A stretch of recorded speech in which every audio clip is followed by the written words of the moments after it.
The story begins with someone resting his hand on the ground, gripping a staff. It was Yan Yongqing, battered, bruised, and trembling from his injuries. He questioned the unseen presence, demanding to know why this was happening. Raising his head, he spoke with disbelief, recognizing the angel who served the light. Yan Yongqing asked why the angel had sided with the demon king Tagma. The scene shifted to reveal the demon king lounging on his throne, with the goddess floating beside him, her wings radiating light and a glowing halo above her head. The goddess calmly explained that humans could never win the war, and siding with demons had simply been the wisest choice. Fury ignited in Yan Yongqing's eyes as he pointed at her, accusing her betrayal of causing their defeat. Around him, his lifeless party members lay scattered, their bodies broken. The demon king, utterly indifferent, effortlessly lifted Yan Yongqing into the air with just 2 fingers, sneering as he asked what a lone healer could possibly do. Without touching him, the demon king began crushing Yan Yongqing's body with an unseen force. Blood splattered from the healer's mouth as terror filled his eyes. The demon king clenched his hand, and with that final motion, Yan Yongqing was crushed to death. A black silence fell, but then a system notification appeared. Yan Yongqing's consciousness lingered as he read the words, "You have obtained the Demon Lord system," announcing his transfer to the demon altar. A panel appeared, displaying his stats: HP 47, MP 163, Strength 5, Stamina 5, Agility 5, Intelligence 5. A description explained that mana increased with level and intelligence, and higher-level skills consumed more mana. Yan Yongqing opened his eyes to find himself in an ancient altar, surrounded by 10 ominous coffins. He questioned why they were there, and the system informed him that he had become the new Demon Lord. If he worked hard, he could unlock the legendary demons sleeping in those coffins. He had also acquired skills: Demon Summoning, which allowed him to convert souls into demons, and Enslave Demon, which temporarily bound lower-level demons to his will. Despair turned to grim resolve. After 5 years of fighting demons for the light, he now bore the title of Demon Lord. Was this fate's twisted sense of justice? One coffin glowed with blue energy, and Yan Yongqing vowed to take revenge on the goddess and her betrayal. The system instructed him to stand at the altar's center to return to the human world, and as he stepped onto it, blue light shimmered and gathered in the coffin. The energy surged into Yan Yongqing, turning golden as it transported him back to the human realm. Determined, he resolved to settle the score with the Angel of Light. But the scene shifted to a grave, where a man named Su Dingfeng, a level 2 warrior, stood with flowers. He muttered bitterly that Yan Yongqing had been the worst, abandoning his comrades to die. Yet, a voice suddenly echoed, "At least build me a gravestone." Dingfeng spun around, stunned to see Yan Yongqing standing there, casually commenting on his tombstone. The shock made Dingfeng spit out his lollipop, exclaiming in disbelief. Yan Yongqing, grinning, assured him that he was as real as it got.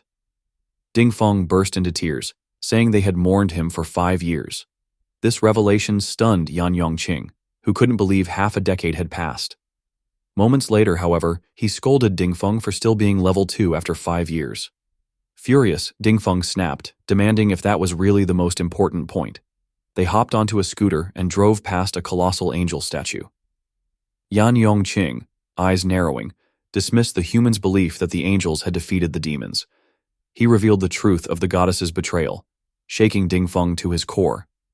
Dingfeng suggested celebrating Yan Yongqing's return with food, but the newly resurrected demon lord refused. He insisted they head straight to the dungeon. At the dungeon entrance, Yan Yongqing exploded with rage upon learning of the entry fee and the 80% profit cut. A smug, bespectacled man dismissed his complaints, explaining that dungeon fees had been standard for years.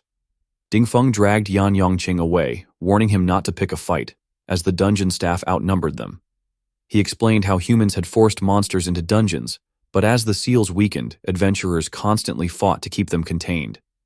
Yet, after the angels' supposed victory, guilds turned dungeons into profit machines, leaving adventurers like Dingfeng stuck at low levels.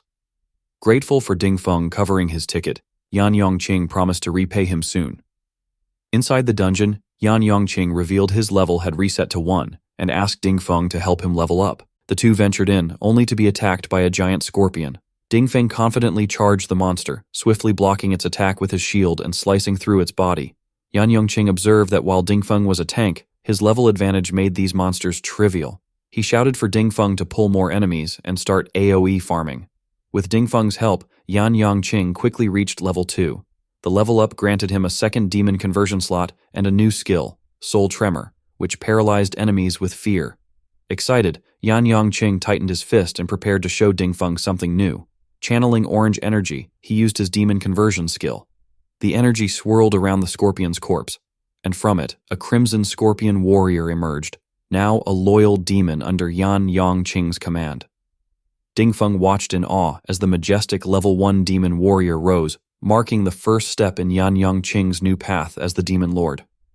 The main character felt a jolt of surprise as the scorpion monster transformed into a humanoid demon.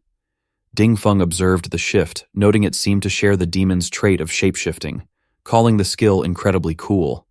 With determination burning in his eyes, the main character commanded the level 1 demon warriors to clear out the minions before facing the final boss. The warriors dashed into the dungeon's depths, swiftly eliminating the smaller monsters. As a result, both the main character and Dingfeng gained experience. The main character acknowledged the summoned demon's strength, noting they surpassed minions of the same level. Dingfeng, with a smug grin, suggested leaving the demon warriors to grind while the main character rested, claiming it would be an effortless way to level up. The main character admitted he had thought of that, but dungeon fees and cut percentages made every run a financial loss. Suddenly, the severed head of a level 1 demon warrior tumbled toward them. Dingfeng's shock was palpable as he realized the warrior, who had easily defeated the minions, had been one-shotted. The dying demon, head barely clinging to life, apologized to the main character, explaining they had cleared the last minion but inadvertently alerted the boss, who was far beyond their capabilities. The main character reassured the demon that he hadn't expected it to defeat the boss anyway. The gruesome aftermath painted a brutal picture, torn body parts of the level 1 warriors scattered around, and in front of the carnage stood the final boss, Mole King Rark. Dingfeng proposed sticking to their strategy, offering to shield the main character. But the main character refused, choosing to act as bait instead. Despite Dingfeng's hesitation, the main character insisted he would be fine, showing middle finger to the final boss. The insult enraged the creature. Our main character ran to the left side, acting as a perfect bait for the monster, who lunged after the main character as he sprinted, luring it into position. Just as the boss was about to strike with his jaw, the main character activated his skill, Soul Tremor, paralyzing the monster. He shouted for Dingfeng to attack, and Dingfeng struck the monster's exposed rear, blood spilling. But the skill suddenly failed, and the boss, writhing in pain, dug a massive hole and escaped underground. Breathing hard, the main character joked about Dingfeng's attack, likening it to slicing a mountain with a butter knife. Dingfeng retorted, explaining the boss was armored everywhere except its belly and rear. The main character formulated a plan. The boss would likely target him again, fearing Soul Tremor. He instructed Dingfeng to stand directly across from him, sword at the ready, to strike when the boss emerged. Dingfeng, trusting his companion, prepared himself. The ground rumbled as the boss burst forth, claws extended. Dingfeng stabbed the monster at the perfect moment, forcing it fully above ground. Enraged, the boss retaliated, shattering Dingfeng's shield, the claws nearly tearing him apart.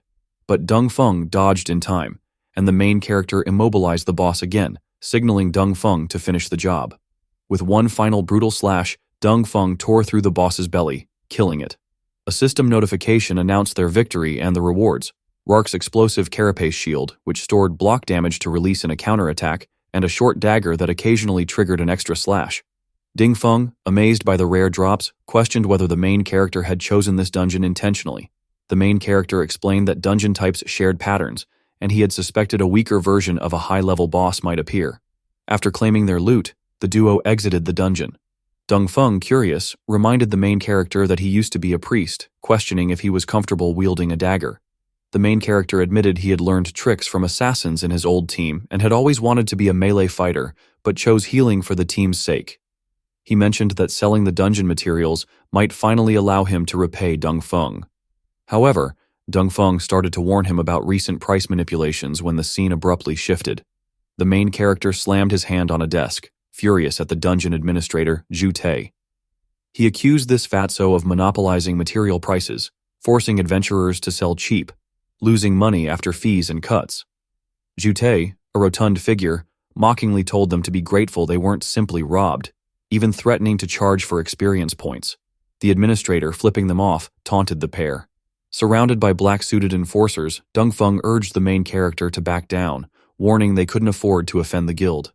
The main character's expression grew serious, fury burning in his eyes as he muttered that the dungeon administrator was a demon. A shadowy silhouette of a demon appeared, visible only to him. The dungeon administrator, unfazed, raised his middle finger and sneered, asking what the main character was staring at. Glancing to the side, the main character noticed the black-suited men glaring at him with death stares. Without another word, he turned to leave and told Dongfeng they should go. One of the suited men scoffed, calling them lowly peasants and telling them to get lost. Just as they were about to exit, the dungeon administrator's voice echoed, mocking them for hurting his feelings with their earlier doubts. He demanded Dongfeng leave his shield as compensation for the so-called emotional damage. Dongfeng protested, saying it was all he had, but the main character, without turning back, told him to hand it over. His menacing gaze lingered as he promised he would take it back soon enough. Night fell, and a dimly lit building stood with cars lined up outside. Inside, the black-suited men lounged around.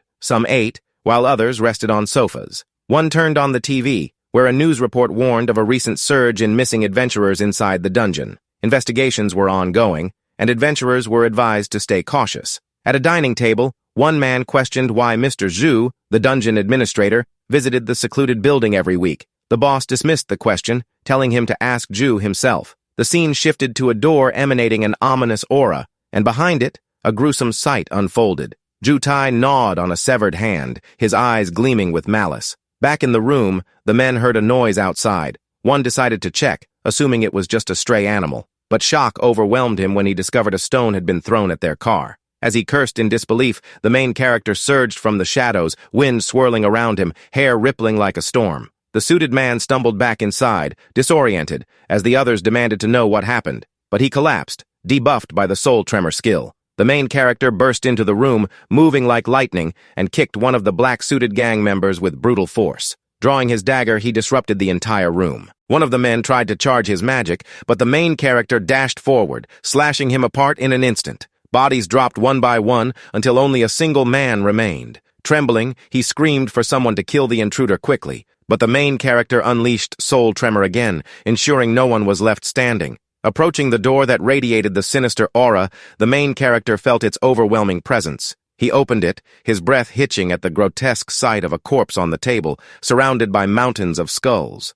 Zhu Tai, the dungeon administrator, feasted on human flesh, unfazed by the intrusion. The main character, voice laced with cold determination, declared he had finally found Zhu's hiding place. Zhu, licking his fingers clean, laughed darkly and announced the main character would be next on the menu. He mocked the audacity of a mere level 2 adventurer daring to challenge him, proclaiming that the adventurer had sealed his fate. Grinning, the main character reminded Zhu of his earlier promise. If someone took what was his, he would make sure to take it back. He unsheathed his dagger, one hand in his pocket, the blade gleaming with intent. Zhu, gathering magic in his hands, spat threats, promising to roast the boy alive and make him regret his arrogance.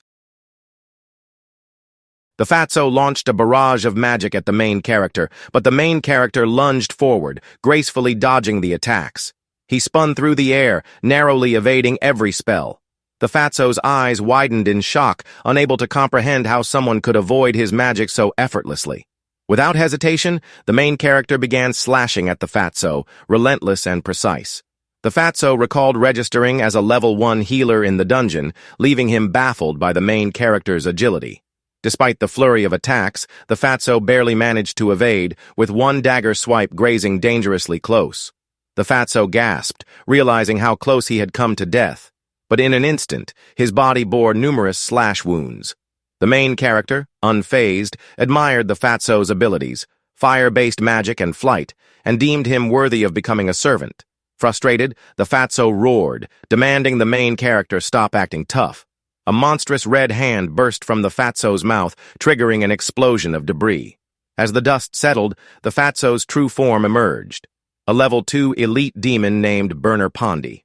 The main character instinctively backed off. Burner Pondi, now free, mocked the main character, assuming he was just a low-level adventurer. The demon sneered, mentioning he accidentally burned his previous host and lamenting the need to find another.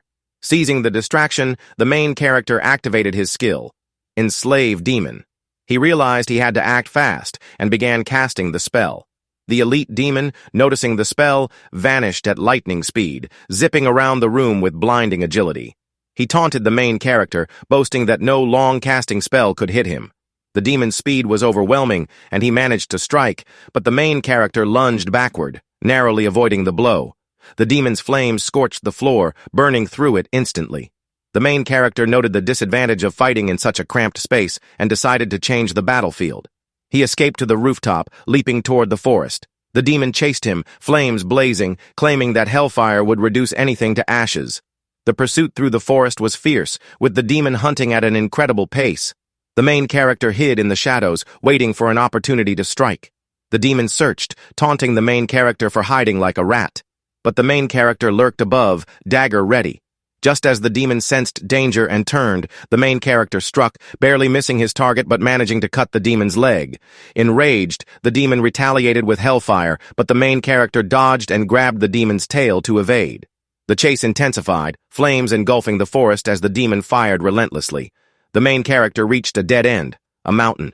The demon, confident in victory, charged an inferno cannon, obliterating the mountain. Gloating, the demon assumed the main character had been reduced to ashes. Yet, at that moment, a claw emerged from the ground, pinning the demon in place. It was the dungeon boss, now the main character's servant. The demon, confused, realized the main character had anticipated the attack and baited him into a trap.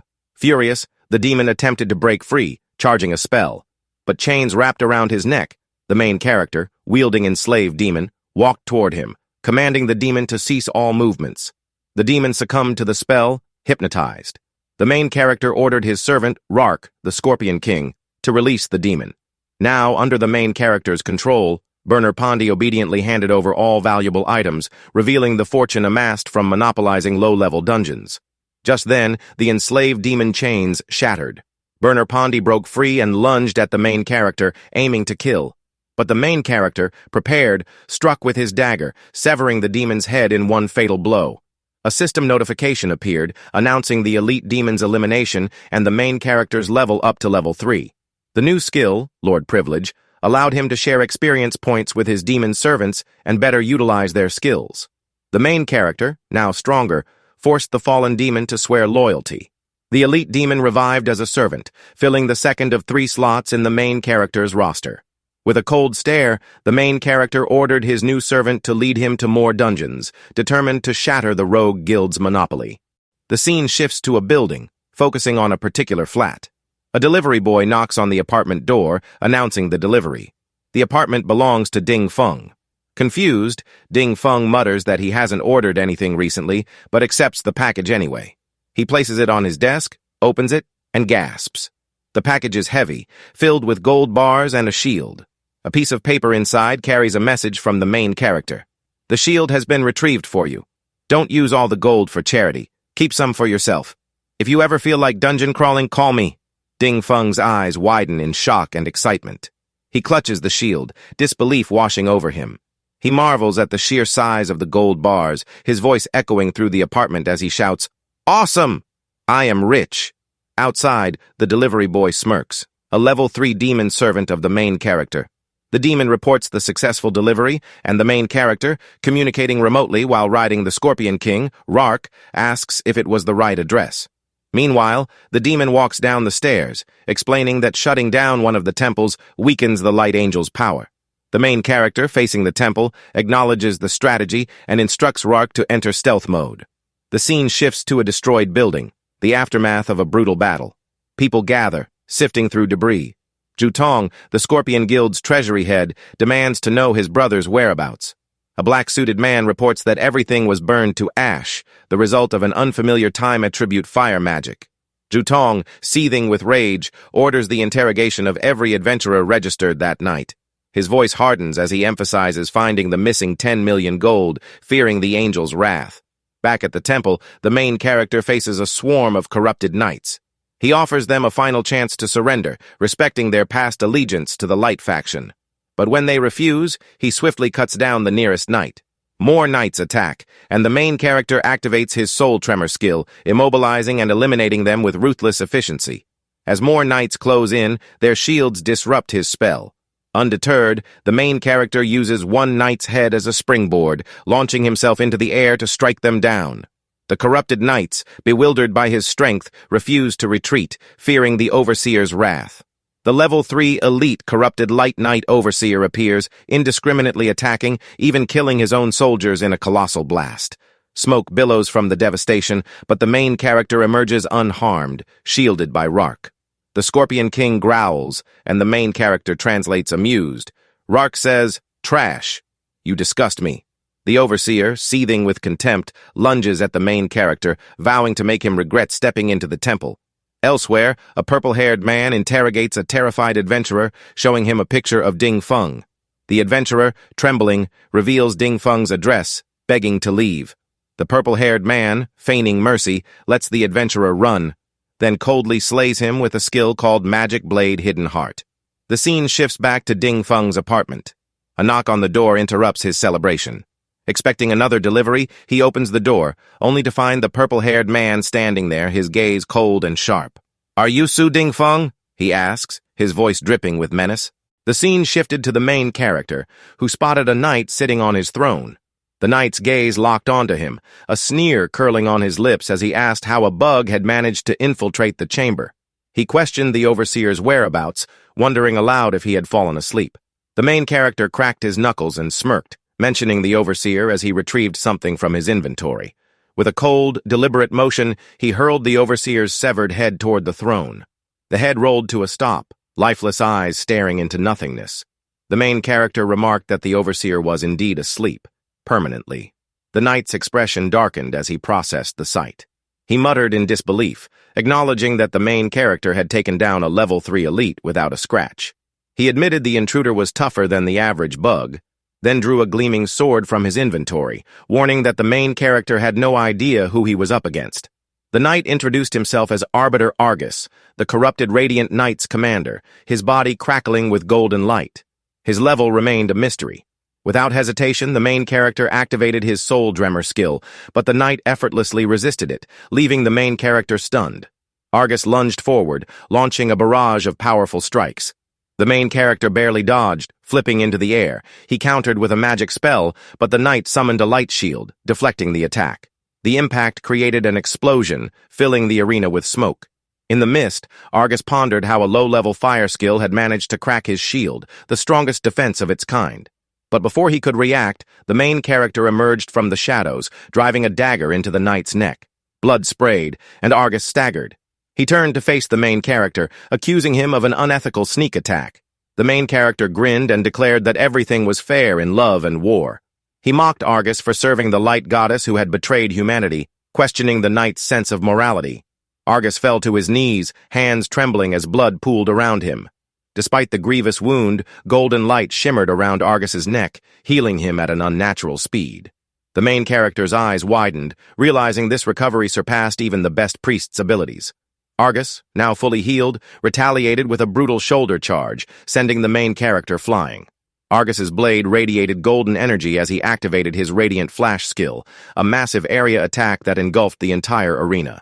Convinced of victory, Argus returned to his throne, grumbling about the incompetence of the Jew Scorpion Guild for allowing such trash to slip through. Just as he settled back, a familiar voice rang out. The main character, alive and standing, declared he finally remembered who Argus was. Years ago, when the main character was a rookie, a teammate had been brutalized by the Jew Scorpion Guild for reclaiming a stolen magic stone. When his teammate sought justice from the Adventurers' Tribunal, he was instead stripped of his qualifications, while the elite guild member responsible went unpunished. The knight who had ruled in favor of the guild back then had been none other than Argus himself.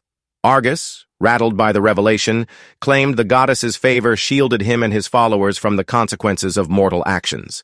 He unsheathed his sword once more, asserting that the main character's survival had been a fluke. This time, he swore, the strike would be inescapable. Argus invoked Light Judgment, summoning a colossal golden blade that hovered above the arena. The massive sword locked onto the main character, ready to deliver a fatal blow. Sensing the overwhelming danger, the main character realized dodging was nearly impossible. He braced himself, knowing he had only one option left. He would have to use that move. The main character unleashed his final move, energy swirling violently around his hands. A crimson glow pulsed from his fingertips as he gathered power, the air thick with tension.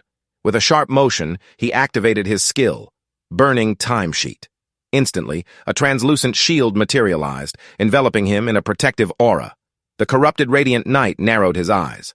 So, that's how you survived my light flash earlier. But this time, your luck won't hold. With a mighty swing, he hurled his colossal sword toward the main character. The blade met the energy shield with a thunderous impact, the collision sending shockwaves through the battlefield. The shield trembled under the force, cracks spiderwebbing across its surface. The corrupted Radiant Knight sneered. A mere level 3 wielding a shield of this caliber? I'll admit, you're stronger than the average rookie. But against me, you're nothing. The main character gritted his teeth, struggling to maintain his defense. The massive sword pressed forward, piercing through the shield inch by inch. Then, with a sharp crack, the tip of the blade shattered. In an instant, a dome-like explosion erupted, sending debris flying in all directions. The corrupted Radiant Knight recoiled, shielding himself with his arm. "Did I release too much mana?" he muttered. "My power feels stronger than usual today." As the dust settled, the main character emerged, unscathed and unwavering. The corrupted Radiant Knight's expression darkened. He survived again? Impossible. I didn't hold back. The main character studied his own handiwork. Transforming Pondi's Burning Time Flame skill into a shield, it seems to retain its unique effect. As long as my opponent's level doesn't completely suppress mine, the burn time effect applies to their attacks as well. A swirl of black-red energy coiled around his palm. He raised his hand, his voice steady. "Now, it's my turn to strike." Activating Lord's Privilege. Soul-exploding inferno, he gathered an immense surge of power, his aura flickering like an untamed wildfire. With a swift motion, he hurled the attack toward the corrupted Radiant Knight. The knight braced himself, raising his sword to block. The moment their powers collided, an earth-shaking impact sent tremors through the arena. He clenched his jaw. What terrifying strength! I can't hold on much longer. The battlefield lay in ruin, a thick cloud of smoke and debris filling the air. As it cleared, the corrupted Radiant Knight stood, albeit shaken. "Impressive. To think you could fight me to this extent. You're leagues above the adventurers I've crushed before." With a dismissive chuckle, he let go of his sword. "No matter. I can heal in no time." Yet, as golden light shimmered around his severed left hand, his expression shifted to one of horror. Instead of healing, the same black-red energy that the main character wielded engulfed his wound. "What? Is this?" he gasped. "Does your attack have some kind of special effect?" The energy spread rapidly, consuming him from within. His legs buckled and he fell to one knee. The main character stepped forward, cold determination in his gaze. "That's the second time you've knelt before me. Tell me, isn't it unbecoming of a so-called Radiant Knight to have such soft knees?" The knight trembled.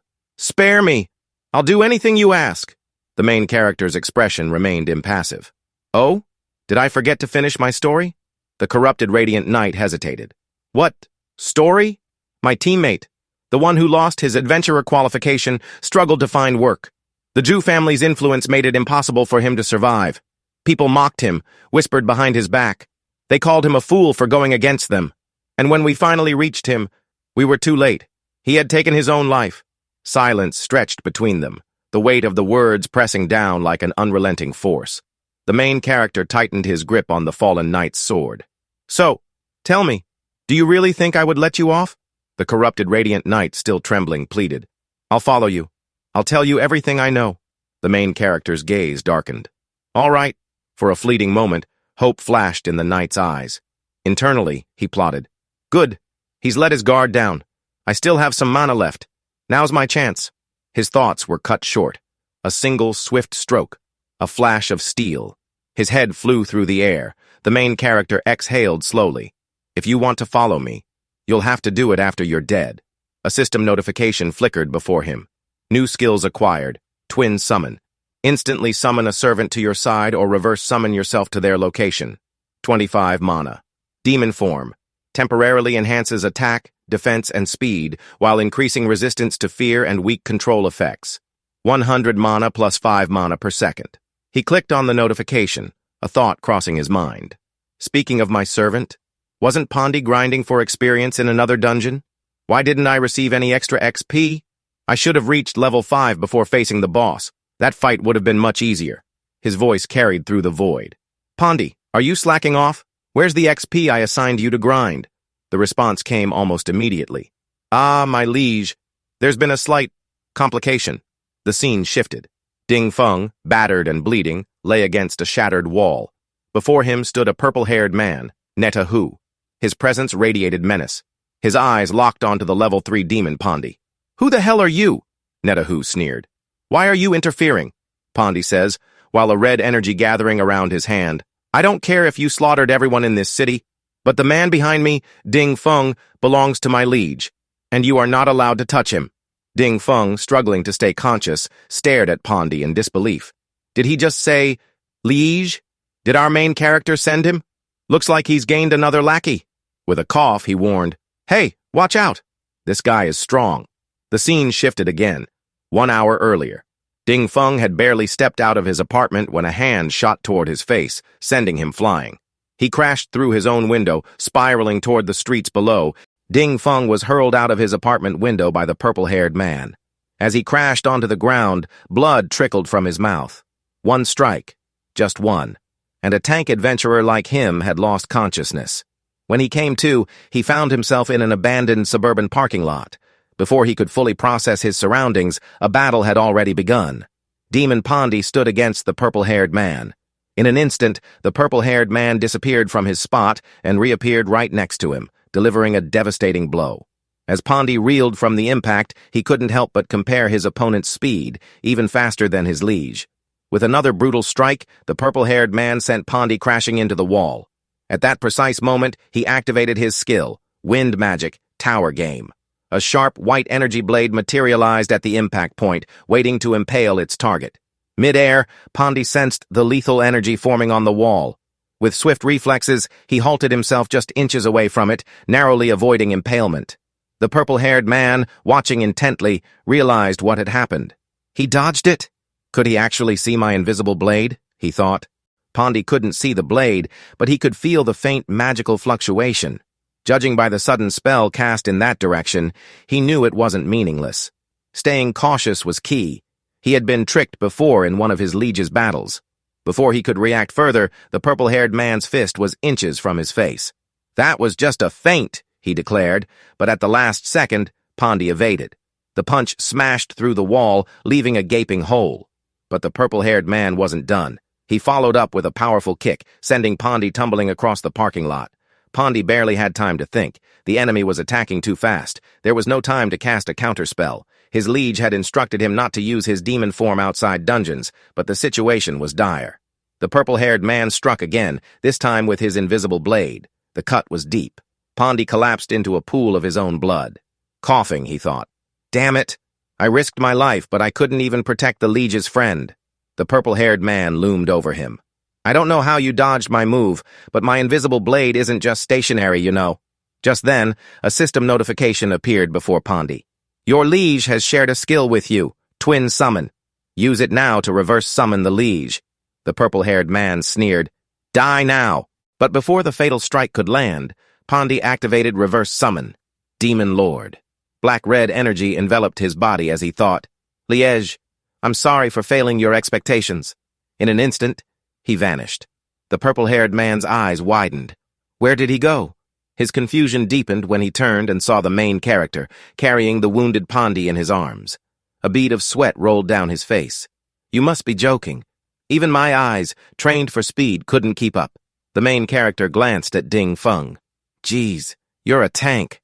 How'd you let yourself get beaten this badly? Ding Feng coughed. At least I'm alive, thanks to your subordinate. From the back, the purple-haired man recognized him. He's the guy. Isn't he the second target? His eyes narrowed. You actually came here on your own? That's like walking into your own grave. Before he could continue, the main character raised a finger. It's not your turn to talk yet. The purple-haired man clenched his teeth. You bastard! Ignoring him, the main character turned to Pondi. Take Ding Feng away. I'll heal you both later. Understanding the command, Pondi bowed his head. Understood, my liege. With that, he and Ding Feng vanished from the battlefield. The purple-haired man immediately sprang forward, lunging at the main character. Such arrogance!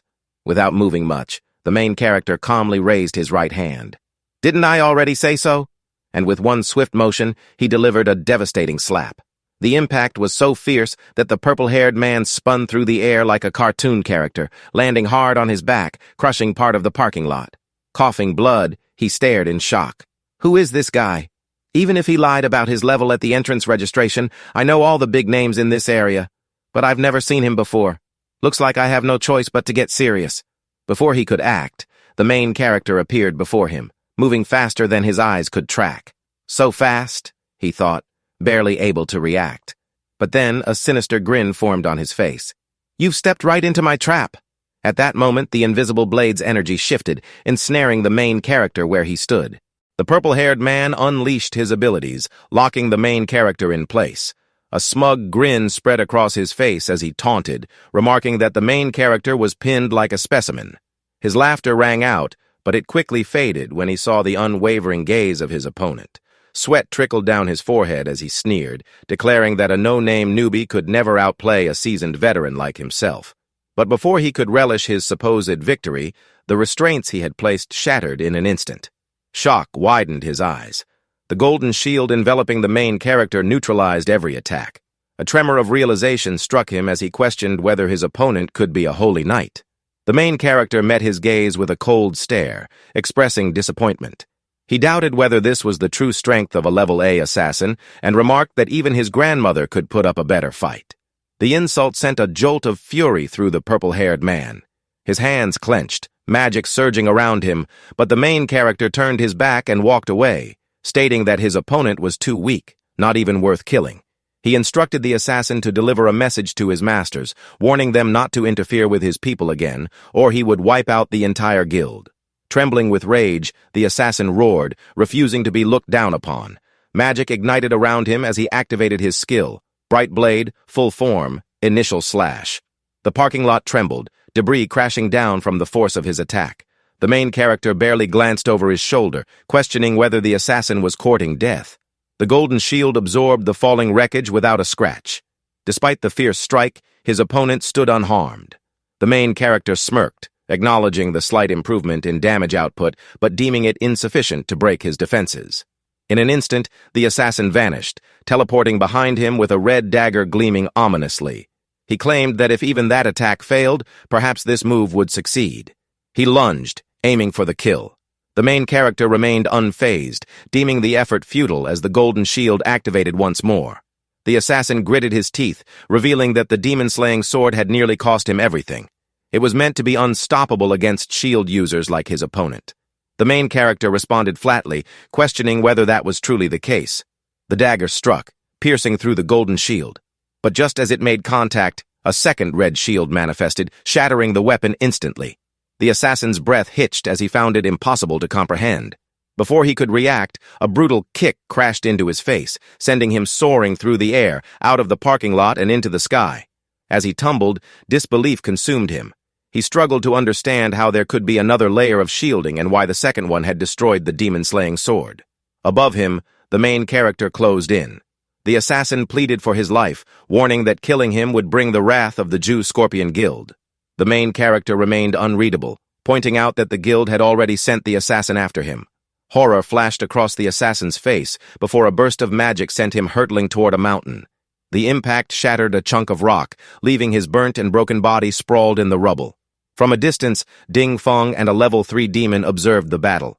The demon noted that, after just one exchange, the main character had already mastered his skill and even combined it with his own traits, enhancing it beyond its original form. Ding Feng scoffed, expressing skepticism.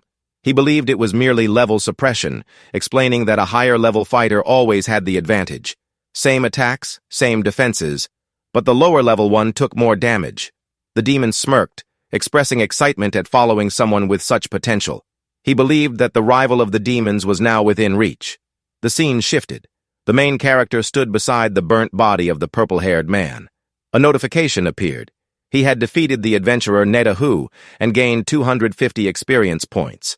A second notification followed, indicating that he had acquired Assassin's Ashes, an item that could be used for demon conversion. His expression darkened as he reflected on the revelation.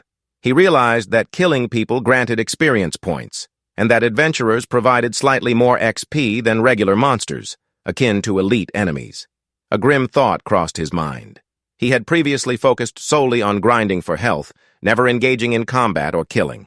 The Guild Alliance forbade such actions on the surface, but he now saw that gaining XP from adventurers was far easier than grinding dungeons. The scene cut to a level 3 dungeon. A chained, masked man collapsed as a sword sliced through him. A notification appeared, indicating that 50 XP had been gained. Standing over the corpse was a level 6 elite adventurer of the Ju Scorpion Guild, Hunter Ju Yin. He clicked his tongue, remarking that he had accidentally sliced his opponent in half. The fight had ended too quickly, making it no fun. A voice interrupted him, commenting that he seemed to be working hard to level up. Ju Yin turned to see his brother, Ju Tong. He greeted him casually, questioning what had brought him to the dungeon, as he was not known for being interested in leveling up. Ju Tong smirked, clarifying that he was not interested in leveling up, but was merely curious. He questioned why Ju Yin always covered their faces after killing them, pointing out the lifeless, chained bodies littering the dungeon. He speculated whether Ju Yin feared nightmares and seeing their faces in his dreams. Ju Yin scoffed, dismissing the idea of nightmares. He explained that he covered their faces so he could focus entirely on their eyes. His expression twisted into something grotesque as he admitted that he enjoyed watching the light fade from them bit by bit, calling it the ultimate thrill. Growing bored, he shifted the conversation, questioning what Ju Tong wanted, assuming he was not there to offer a brotherly warning. Ju Tong chuckled, insisting that he was simply bringing some XP. Ju Yin's interest piqued. Ju Tong pulled out his phone and held up a picture, remarking that Ju Yin enjoyed killing adventurers to level up. He pointed out that this one was level 5 and suggested that his XP should be worth more than those of the level 3s. Ju Yin's smirk widened. The scene shifted to an apartment building. The main character and Ding Feng sat on the sofa. Ding Feng, positioned on a sofa chair, lifted a 50-kilogram weight, focusing on his exercise. The main character observed him and remarked that he had just finished healing Ding Feng's injuries. He questioned whether it was wise to push himself so hard so soon. Ling Feng, unfazed, responded that this actually helped his recovery, allowing him to regain strength more effectively. He then inquired why the main character hadn't rushed to the dungeons to level up as he usually did. With indifference, the main character replied that he never said he wasn't leveling up. His minions were currently farming in the dungeon, and the experience was rising steadily. The scene shifted to a level 6 dungeon known as Devil's Lair. There, Pondi, a level 3 demon and servant of the main character, had now reached level 5. He sternly reminded the other servants not to slack off. The other demon servants, all level 5, included Rark, a demon minion, Arbiter Argus, and the assassin Natahu. They all turned their gaze toward Pondi. Natahu scoffed, questioning why Pondi, who served the same liege as the rest of them, got to lounge around and bark orders. Arbiter Argus joined in, accusing Pondi of merely relaxing in his original form while they did all the work. He pointed his sword at Pondi, threatening to slice him in half. Pondi, gripping the tip of the sword, retorted that aside from the dumb bug, he had been with their liege the longest. Since that bug wasn't particularly intelligent, he asked them who else they would rather listen to. The so-called dumb bug Pondi referred to was Rark, the Scorpion King. Meanwhile, Rark was busy chasing an ant, unintentionally proving Pondi's point. Pondi suggested a competition instead of arguing. Without waiting for a response, he shot forward toward a horde of imps. As he flew, he challenged them to see who could contribute more experience to their master. The other demons, startled by his speed, hesitated for a moment. Pondi reached the imp horde and unleashed his fire magic. The flames were so powerful they swept through the entire horde in an instant, earning him a massive amount of experience points. The aftermath of his attack left nothing but scorched skeletons, their remains slowly withering away. Just then, an imp lunged at him from behind. However, Pondi, marveling at the power granted by their liege, didn't notice immediately. The level 5 imp raised its weapon, poised to strike, but before it could land a blow, it was swiftly cut into pieces. The attacker was none other than Netahu, who sneered at Pondi, accusing him of being too distracted by stealing kills to watch his own back. As Netahu spoke, another imp lunged at him, but he was still busy chiding Pondi. He remarked that Pondi's mana-draining AoE attacks left little for the rest of them. Before the imp could strike, Netahu activated his skill, slicing his attacker in half. He smirked, stating that Pondi wasn't the only one with AoE skills. Before they could react, another horde of imps charged toward them. Netahu activated his skill, Invisible Blade, Grounded Slash, cutting down the entire group in one swift motion. He turned to Pondi, smugly claiming that his AoE attack was just as effective. Just then, a shadow loomed over them. Arbiter Argus landed with a heavy thud and thanked them for grouping up the enemies for him. Natahu, irritated, snapped that this wasn't how one stole kills. Meanwhile, Pondi cackled evilly in the background. Arbiter Argus's sword shone with a golden light as he unleashed Holy Slash, decimating a massive area in mere seconds. The scene shifted to the main character, who was strolling near a forest. Without lifting a finger, he was gaining experience points as his minions continued their battle in the dungeon. He noted how his experience was skyrocketing and deduced that his minions must be getting competitive. Just then, someone called out to him from afar. Alerted, he turned to see a level 5 dwarf warrior. The main character leaned toward Dingfeng and whispered, questioning why a dwarf was there. He noted that dwarves were notoriously greedy, willing to risk an entire party for a mere pebble-sized piece of ore. The dwarf, having overheard, slammed his hammer to the ground in protest. He insisted that people misunderstood dwarves. While greed was indeed one of their strengths, so was loyalty. He declared that a dwarf would never betray his teammates for riches and gave them a confident thumbs up. Dingfeng reassured the main character, explaining that the dwarves were old acquaintances from the guild and were trustworthy. The main character relented, but pointed out that they were still short on party members.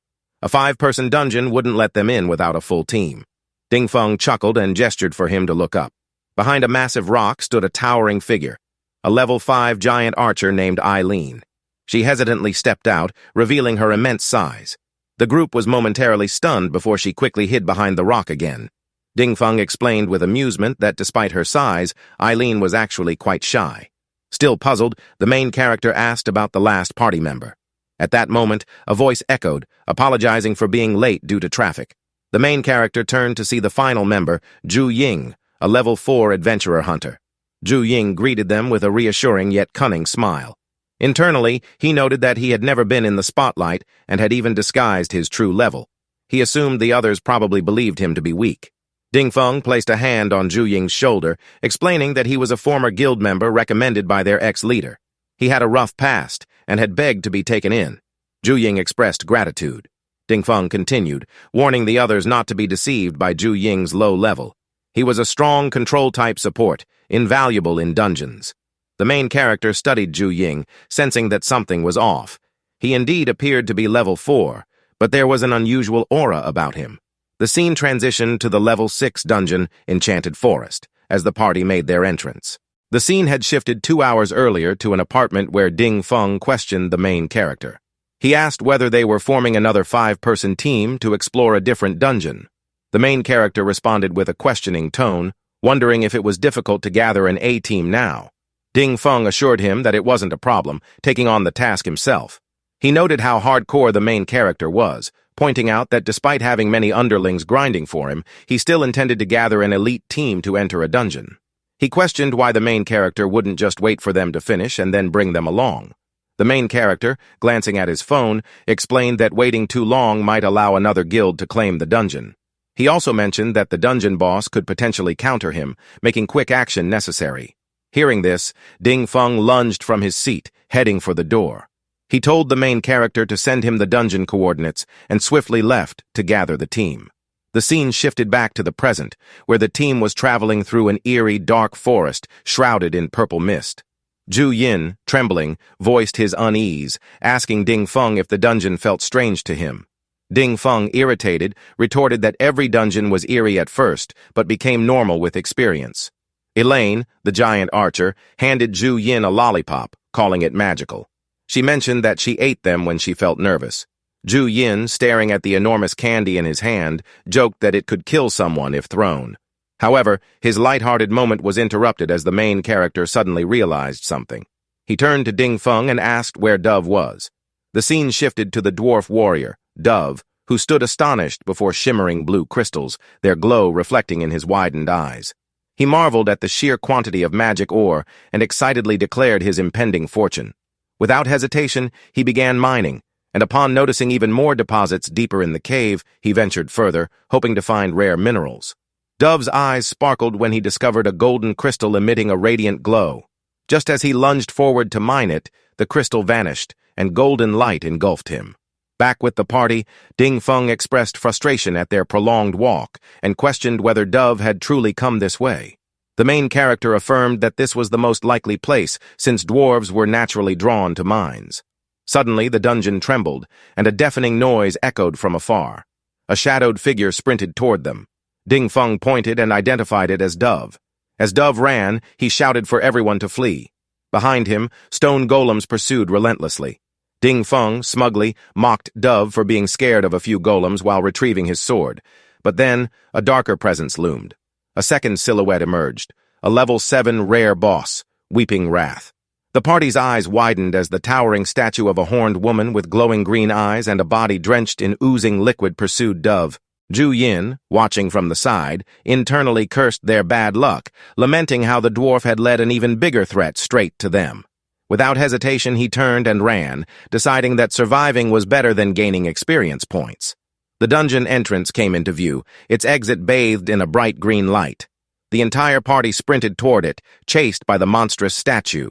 Ding Feng, pushing himself to his limits, noticed the statue gathering energy in its mouth before releasing a torrent of corrosive green liquid above them. Unexpectedly, the main character came to a halt.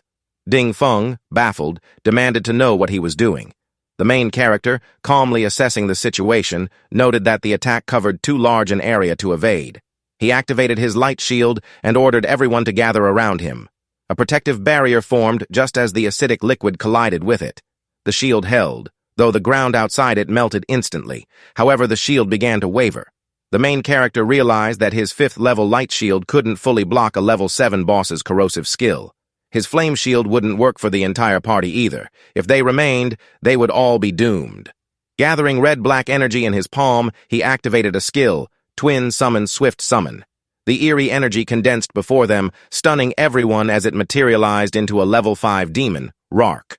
Dove, in utter disbelief, questioned how an adventurer could summon a demon, something even top-level fighters struggled to achieve. But there was no time for shock. The main character ordered Rark to dig a tunnel for their escape. The demon swiftly burrowed a passage, large enough for the party to crawl through. The giant archer Elaine led the way. Ding Feng hesitated, asking what the main character intended to do. The main character reassured him with a simple hand gesture and told them to go. As the 3 party members, Elaine, Dove, and Ding Feng, disappeared into the tunnel, Elaine voiced her concern about whether the main character would make it. Ding Feng grimly stated that he wouldn't be able to escape once the shield dropped, as the corrosive liquid would flood the tunnel. Dove, unwilling to leave their leader behind, called it dishonorable to abandon him. Ding Feng, however, casually waved it off, saying that the main character had something planned. From a cliff above, Zhu Yin observed the chaos and felt relieved that he had run first.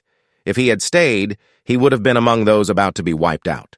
The scene returned to the main character, now face-to-face with the towering statue. The Weeping Wrath sneered as the shield finally dissipated, releasing the corrosive liquid. Yet, to its surprise, the main character remained unscathed. Zhu Yin, still observing from afar, was shocked. A level 7 rare boss should have had a massive skill advantage over a level 5 adventurer. How had he broken the boss's attack? The answer became clear. The main character had leveled up. Red energy swirled around him as a system notification appeared. Flame Shield upgraded to Flame Armor. The new armor absorbed more damage, consumed more mana, and would persist until manually deactivated or the mana depleted. The battle had just begun. From a distance, Zhu Yin observed the scene in shock, questioning how the main character had leveled up. Frustration overtook him as he clutched his head, muttering to himself, struggling to comprehend the situation. The main character hadn't fought any monsters, so how had he gained experience? The confusion gnawed at him. The scene shifted to 5 minutes earlier, revealing a level 5 demon named Pondi. He stood alongside the main character's servants in a level 6 dungeon, hunting IMP. Addressing his companions, he noted that they had already cleared most of the dungeon. Surely their liege, the main character, should have leveled up by now. Arbiter Argus, a demon, turned to Pondi and remarked that the pesky bug had seemingly been summoned just now by their liege. Pondi, deep in thought, acknowledged the statement, realizing that things weren't easy on their liege's side. He felt an intense urge to join the battle and attempted to sense the liege, hoping to be summoned. The focus returned to the main character, who was locked in a tense moment. A massive statue of a giant woman boss loomed over him, its colossal leg descending in a devastating strike just like solo leveling episode 1. He reacted instantly, dodging the blow by a hair's breadth. As he ran, he drew his sword from his inventory, analyzing the situation. He knew that large creatures moved slowly and that attacking their lower body was the most effective strategy. Without hesitation, he slashed at the giant statue's leg. The impact destabilized the massive entity, causing it to crash to the ground. Seizing the moment, the main character twirled his sword, golden light illuminating the blade. With a decisive leap, he aimed to deliver a finishing strike. However, before he could land his attack, the statue's massive hand grabbed him mid-air, squeezing tightly. The giant woman's statue examined her closed fist, but within moments, a radiant golden light erupted from within. Her stone fingers crumbled into debris as the main character emerged, unharmed. With precision, he landed on the statue's forehead and activated his skill, Holy Light Slash. The devastating attack pierced straight through, unleashing a shockwave that obliterated the surrounding area. Debris scattered as the party members looked on in awe. A dwarf warrior, dumbfounded, voiced his disbelief that a level 6 adventurer had just soloed a level 7 rare boss. Behind him, Ding Feng, unimpressed, dismissed the reaction, calling it basic gameplay for their main character. But the battle wasn't over. The main character sensed something was off. Despite nearly depleting his mana, the fight had felt unusually easy. The difficulty of a rare boss one level higher shouldn't have been this manageable. Suddenly, he noticed corrosive liquid converging towards the remnants of the statue. The green substance gathered around the broken stones, pooling together before rising into the air. Alarmed, the main character activated his skill, Flame Armor. As the flames enveloped him, a system warning flashed before his eyes. Low mana. Before he could react further, the corrosive green liquid erupted, sending a violent shockwave across the battlefield. Forced to retreat, he gritted his teeth, realizing that his dwindling mana would only allow flame armor to hold for a short time. Silence fell. A thick green fog spread across the battlefield. Elsewhere, the dwarf warrior questioned why the poisonous mist was so dense. Ding Feng speculated that the toxic liquid had evaporated upon contact with the flames. Sweat trickled down his face as he voiced his concern. This boss had a second phase. The combat environment had become even more treacherous. The fog was not only corrosive, but also obstructed vision. He wondered why their main character hadn't summoned his minions for assistance. Meanwhile, the main character remained engulfed in the green haze. He reasoned that his minions were rapidly grinding experience and would soon reach level 7. He just had to hold out a little longer. Scanning his surroundings, he tensed, trying to locate his unseen enemy. Sensing a disturbance, he slashed his sword, releasing a fireball into the mist. The explosion sent debris flying. But just as he prepared to follow up, a hand emerged from behind him. He barely had time to react. Realization struck. Was it a diversion? Before he could process, the monstrous woman, now in her second phase, lunged. However, his flame armor shielded him from the impact. Observing her attack pattern, he concluded that the boss had figured out his armor's mechanics. She was forcing close combat to drain his defenses faster. But she had made one critical mistake, underestimating him. From the ground, massive claws emerged, belonging to the Scorpion King, Rark. The beast clamped onto the boss's feet, restraining her. In the brief moment of distraction, the main character struck. With a swift, calculated swing, he beheaded the monstrous woman. As the thick fog began to dissipate, the dwarf warrior confirmed that the battlefield was clearing. Ding Feng rushed toward their leader, calling out to him. The main character, still catching his breath, asked about the others. Why was Ding Feng alone? Where were the rest of the party members? Ding Feng explained that the money-hungry dwarf had insisted on going back to collect magic ore fragments they had missed earlier. Not trusting him, Eileen had gone along to keep watch. The scene transitioned to deep within the dungeon, where the dwarf warrior, Dov, greedily scooped up crystal magic ore into his storage bag. He vowed that not a single magic ore would escape his grasp. Just as he reached for another, a boot landed atop it.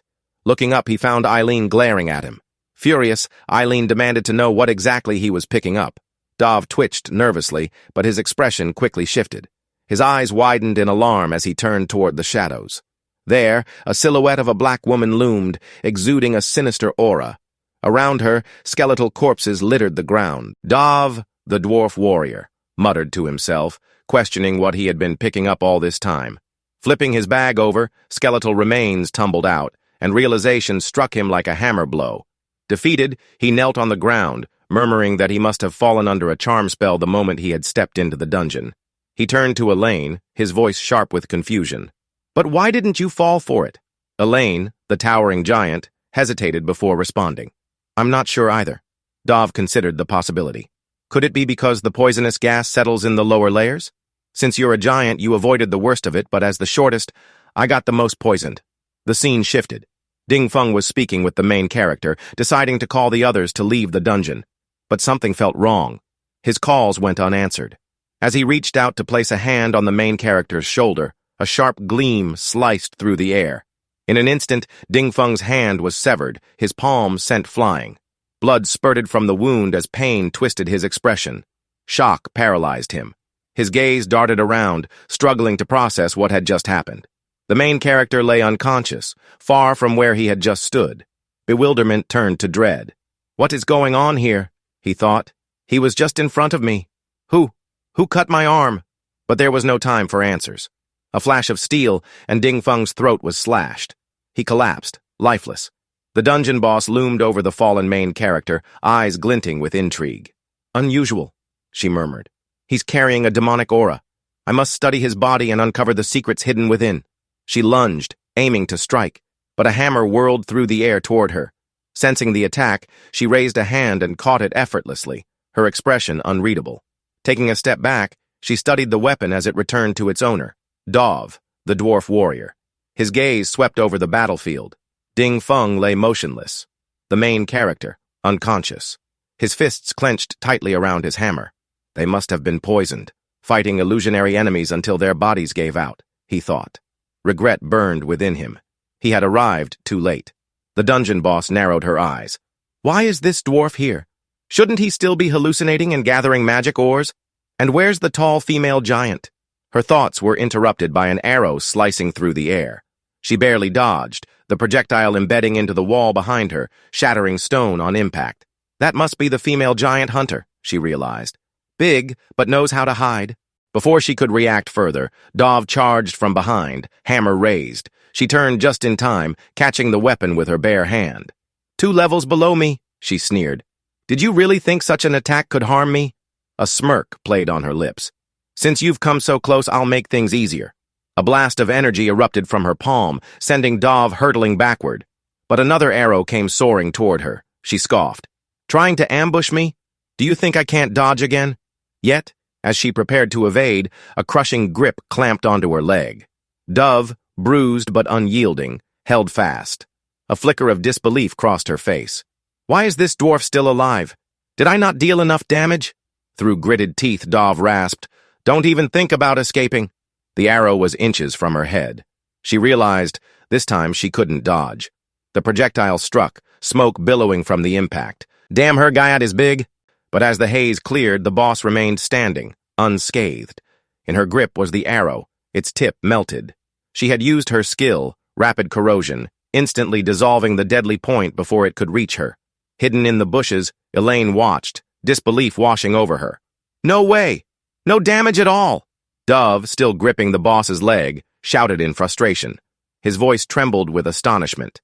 The boss gazed down at him, smirking. "Did you really think 2 low-level adventurers could harm me?" she taunted. With a flick of her wrist, she activated another corrosive skill, aiming directly at Dov. But before the attack could land, Elaine's voice rang out from the bushes, shouting Dov's name. The boss's ears perked. She smirked. She had found the giant archer's position. A poisonous beam shot forth, striking Elaine head-on and sending her crashing backward. The boss turned back toward the main character. Finally, she could examine the mystery behind his demonic aura. Then, shock. The bodies of Ding Feng and the main character were gone. Her gaze snapped to the ground, where a trail of blood led into the distant forest. The scene shifted again. Ding Feng, despite his grievous wounds, carried the unconscious main character, his breaths ragged. "You have to hold on," he murmured. "You can't die here." If you enjoyed this video, don't forget to hit the like button, share it with your friends, and subscribe for more awesome content. Please support this new content creator, and please leave comments that will motivate me to do more.